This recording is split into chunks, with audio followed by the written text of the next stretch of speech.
យ៉ាងអនុប្រធានគណៈបកផ្នែកអភិវឌ្ឍសេដ្ឋកិច្ចចាប់ផ្ដើមសុំឆ្ងល់និងសុំយល់អ្វីទៅជាវិជ្ជាជីវៈសារព័ត៌មានបន្ទាប់ពីមានព្រឹត្តិការណ៍អ្នកសារព័ត៌មានជាមួយអាជ្ញាធរឃុំលងៀងពាក់ព័ន្ធការចុះយកព័ត៌មាននៃការដេញថ្លៃសាងសង់កាលពីម្សិលមិញពេលនេះលោកហ៊ុនរដ្ឋាអនុប្រធានគណៈបកផ្នែកអភិវឌ្ឍសេដ្ឋកិច្ចបានសរសេរសម្ដីផុសនៅថ្ងៃទី15នេះថា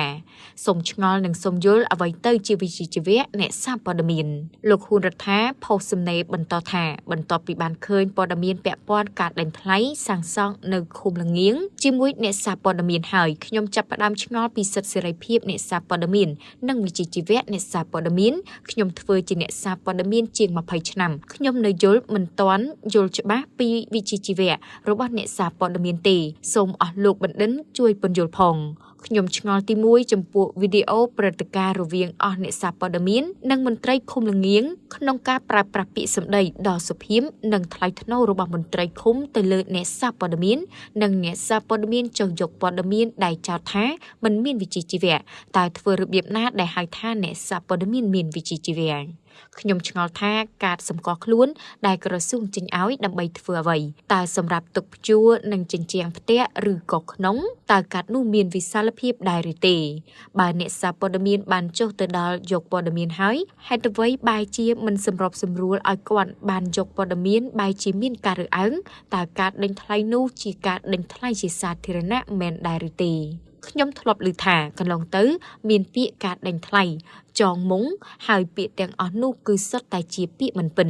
តើចង្អៀតខ្លាំងមែនទេសម្រាប់អ្នកសារព័ត៌មានចំនួន2នាក់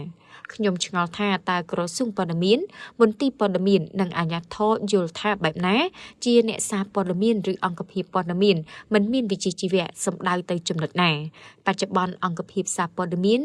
មានជាង1000អង្គភាពដែលបានចុះបញ្ជីត្រឹមត្រូវនៅក្រសួងតើសារព័ត៌មានមានប៉ុន្មានដែរដែលមានវិជ្ជាជីវៈហើយសារព័ត៌មានប៉ុន្មានដែលមិនមានវិជ្ជាជីវៈបើយល់ថាអ្នកសារព័ត៌មានឬអង្គភាពមិនមានវិជ្ជាជីវៈហេតុអ្វីមិនលុបអាជ្ញាប័ណ្ណទៅទុកនៅធ្វើអ្វីហើយតើផ្ដល់អាជ្ញាប័ណ្ណធ្វើអ្វីបើគ្រាន់តែទៅយកព័ត៌មាននៅកន្លែងដេញថ្លៃមិនមែនវិជ្ជាជីវៈទៅយកព័ត៌មាននៅឯណាដែលមានវិជ្ជាជីវៈខ្ញុំឆ្ងល់ថាអ្នកណាជាអ្នកបង្កើតឲ្យអ្នកសារព័ត៌មានឬអង្គភាពព័ត៌មានទាំងនេះគឺក្រសួងព័ត៌មានជាអ្នកផ្ដល់អាជ្ញាប័ណ្ណប៉ុន្តែបែរជាមានការរើសអើងអង្គភាពឬអ្នកសារព័ត៌មាន